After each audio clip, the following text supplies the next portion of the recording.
Welcome to Showoff Showdown! In this series, the fighters are called Showoffs, and this is the series for the Showoff Showdown! Now let's meet the Showoffs for tonight's showdown, shall we? Tonight, we have a battle of the fiery felines who are ready to bring the heat! That's right, Incineroar versus Wildfire! Oh, and not to mention, this will be the very first Pokemon fight of Showoff Showdown! I put links to the analysis on both characters in the description below. Now without further ado, it's time for the Showoff 2 Showdown! Get ready for the next battle.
It's the first Pokemon fight of the series, and the Pokemon lost. Better run before the fanboys arrive. Now let's discuss how and why Wildfire wins this blazing hot cat fighting showdown. First off, let's discuss who is more skilled and experienced. Now you're probably expecting me to say the exact same thing I've repeated in almost every single Skylanders fight I've done, but if you've seen my Gilgrunt vs. Undyne episode, I've made a very different statement regarding experience, which may apply to this fight as well. Now it's hard to say for sure who's more experienced, as neither character has a confirmed age or lifespan, but in terms of skill, Incineroar and Wildfire are both very skilled fighters, which I'll talk more about later. Now let's discuss strength. Now, Incineroar is surprisingly a lot stronger than you'd expect. Believe it or not, Incineroar once overpowered a Machamp, I hope I didn't mispronounce that, which is described as being capable of moving mountains and throwing Megaton level punches. So Incineroar is definitely packing one heck of a punch. Now as for Wildfire, he's probably the only Trapmaster who appears to be capable of breaking his own Traptanium weapon. And considering that Traptanium is confirmed to be virtually indestructible, that's a lot to take in. Although it's quite possible that this could be an outlier. I mean, it's not known for sure if Wildfire breaking his Traptanium shield is a feat of strength, or just a function of his weapon. Like, maybe his shield is supposed to fragment when Wildfire enters lion form, kinda like how Gearshift's weapon is supposed to split in half and break into fragments. If this is the case, then I think it's safe to say that Incineroar definitely holds the strength advantage here.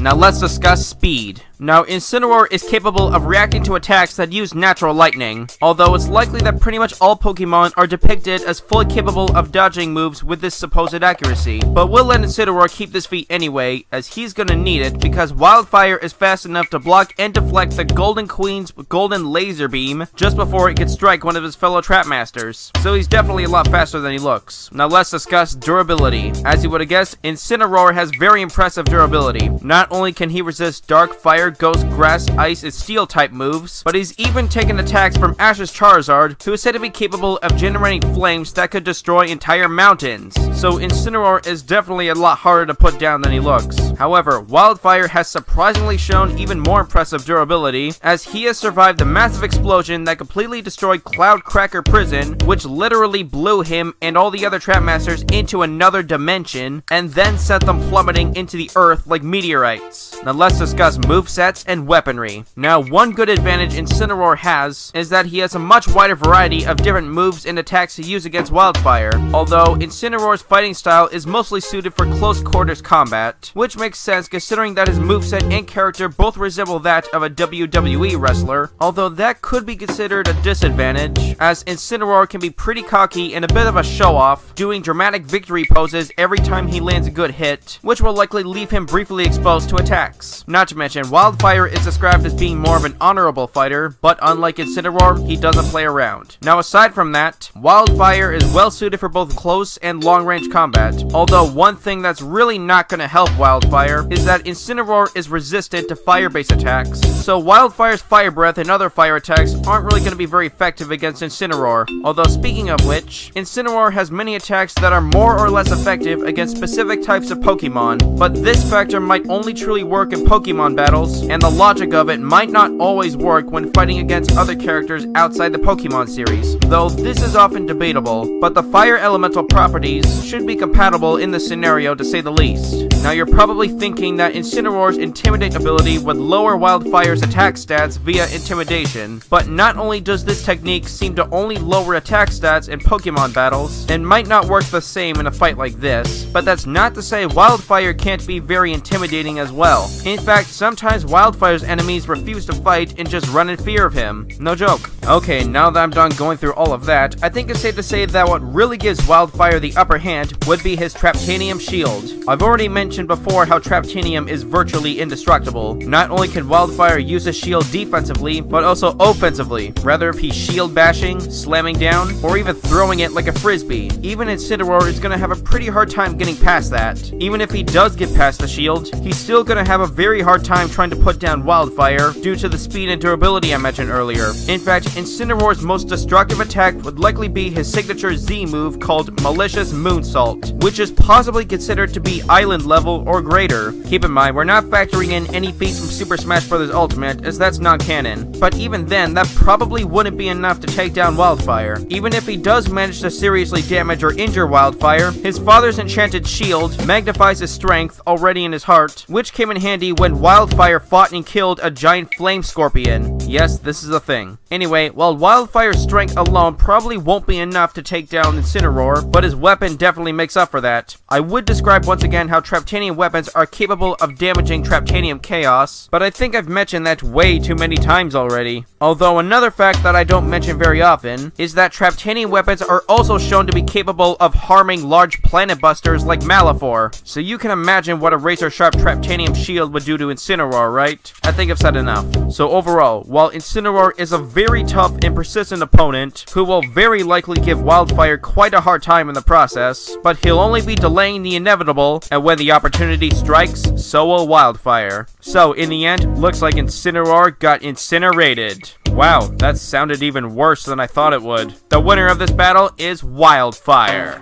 Next time on Showoff Showdown!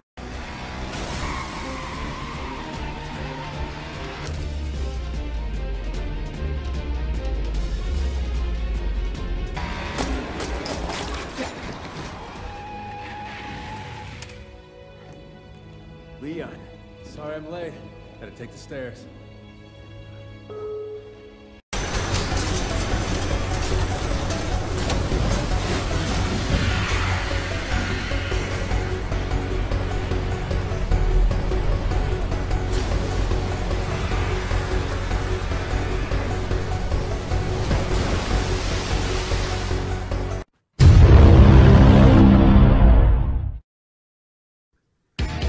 Got any ideas for Showoff Showdown? Then let me know in the comments below, and hopefully, I just might do them. Now stay tuned for the next episode of Showoff Showdown!